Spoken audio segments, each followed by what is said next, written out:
what is God telling you about the person? Has God spoken to you one-on-one that if he is the one for you or she is the one for you?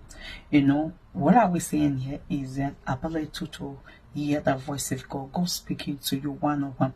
See, this attitude of saying, you know, it is my pastor that told me he had from God for me that said he is the one, she is the one. No, please. And with all due respect, as you all know me, I'm a woman of God and a woman that fears God. But never you depend on your pastor, you know, or whosoever to choose your life partner. No, because you must know that, you know, the first thing, you're the one going on into it.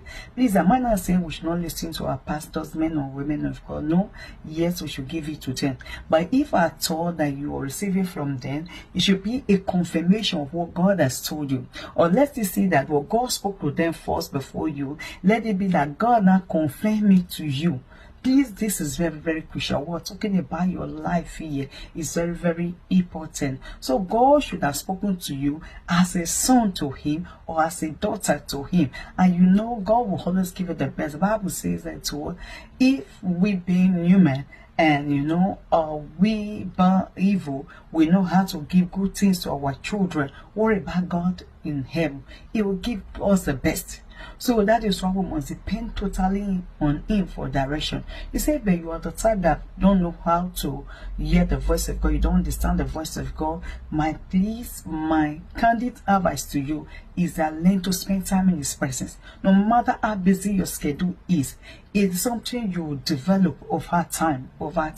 Learn to spend time in his presence. Give attention to study of more of his word, because God will not speak to you outside the sword.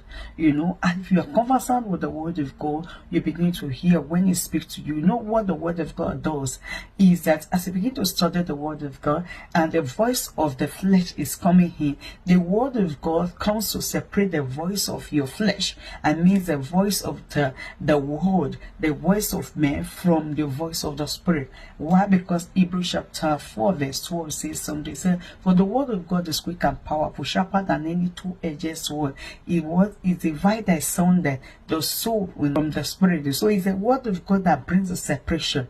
You know, the voice of that separates the voice of your spirit from the voice of the flesh, or voice of man, voice of the world, whatsoever other voices that are not his. So it's a word of God that, you know, gives you the marcation that you can actually know that this is the voice of God, this is the voice of the word. So please, it's very, very important. Also give yourself to prayers, and also follow those that you know that are conversant hearing from God. From there you can still learn from them. How do they go about it? I know there are different ways God speaks to us because we differ in his presence. So, but at least you, over time, you begin to now get used to how God speaks to you. And you must know that why this voice of God is important, it's not just that you need it for your immediate choosing of life partner. As long as you travel in the journey of life, you know, as a son or daughter of his, you need it in every aspect of life. Say maybe you want to embark on a journey, you want to go into business, God is in your will for me or not, you want to get a new apartment, you want to buy a piece of properties, on and on like that. You say the voice of God, because you have God, you know, acquainted with it, you know it's right from the onset, the journey of your life. You see that things, you know, become easier for you. Even when it times in the marital journey, things like falling apart, things are not going the way you expected, challenges come, the voice of God will direct you on what step that you need to take. So God bless you. I advise you, please, those of you that are in the relationship, pray for one another. Pray for one another. Bye.